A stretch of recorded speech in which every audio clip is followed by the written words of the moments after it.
Les matins de France Culture, Guillaume Erner. Si l'on en croit Le Monde daté d'aujourd'hui, cela fait partie des interrogations des députés La République. En marche, le calcul de la valeur du point, ce fameux point qui, dans la future réforme, permettra de calculer le montant des pensions. Pour l'heure, la valeur de ce point reste donc un mystère. Comment peut-il être calculé? Est-il possible d'établir un mode de calcul juste et équitable? C'est la raison pour laquelle je vous ai invité, Hervé Boulol. Vous êtes économiste, vous êtes responsable retraite et vieillissement démographique à la direction de l'emploi et des affaires sociales de l'OCDE. Alors le mode de calcul de ce point n'existe pas encore, il est à inventer. Pourquoi tant d'incertitudes aujourd'hui? Tout d'abord, il faut rappeler que la valeur du point, c'est quelque chose évidemment de très important dans le système à points, puisque c'est ce qui détermine le montant des pensions avec le nombre de points accumulés. Et pourquoi on parle autant de l'indexation du point? Parce que c'est ce qui détermine le montant de la pension, donc au moment du départ à la retraite, et surtout ce qui permet aux gens d'anticiper, de prévoir leur retraite à un horizon de 20, 25 ans, etc. Alors ça va se passer comment? C'est-à-dire je vais toucher des points à chaque fois que je cotise tout au long de ma vie professionnelle, Oui, c'est ça. sans savoir finalement quelle va être la valeur de ce point, Hervé Boulol? Disons que aujourd'hui, c'est la même façon. C'est-à-dire que dans le système actuel, on cotise, on a des trimestres, on a un salaire et à la fin, on aura un salaire de référence basé sur les 25 meilleures années pour le régime général. On a aussi la retraite complémentaire qui est basée sur les points Agirc-Arrco. Et aujourd'hui, l'incertitude, elle est totale en réalité.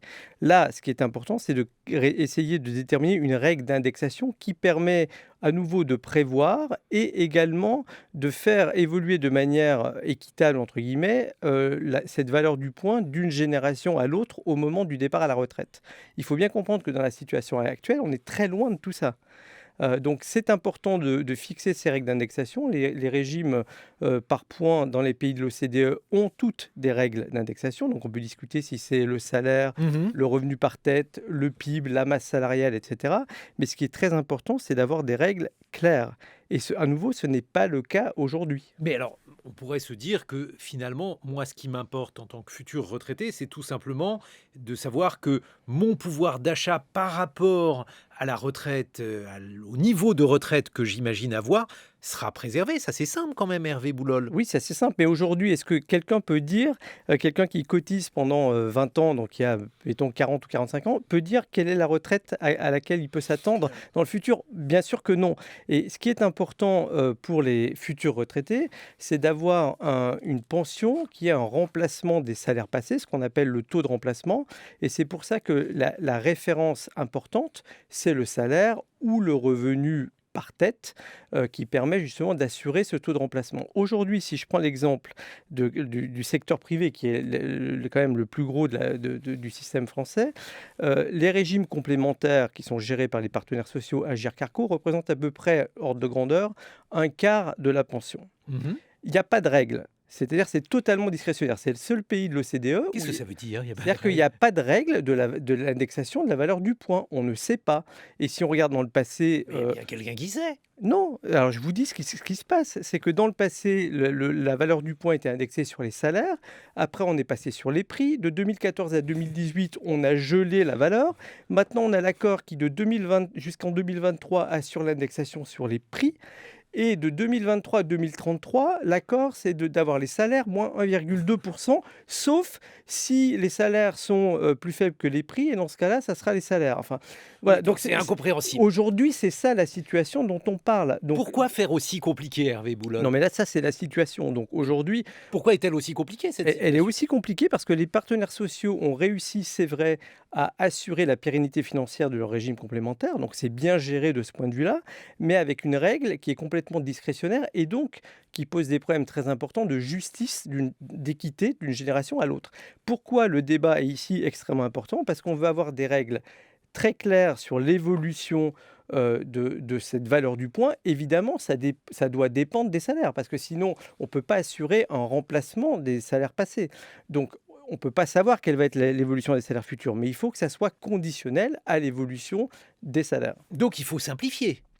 Donc il faut simplifier, mais c'est ce qui est prévu, c'est ce qui est dans le débat. C'est-à-dire que simplifier, par exemple, si on dit ce qui est prévu dans le rapport de Levoix, dans les déclarations du Premier ministre en décembre, dans l'étude d'impact, d'avoir une évolution de la valeur du point en fonction des salaires, c'est quand même extrêmement simple.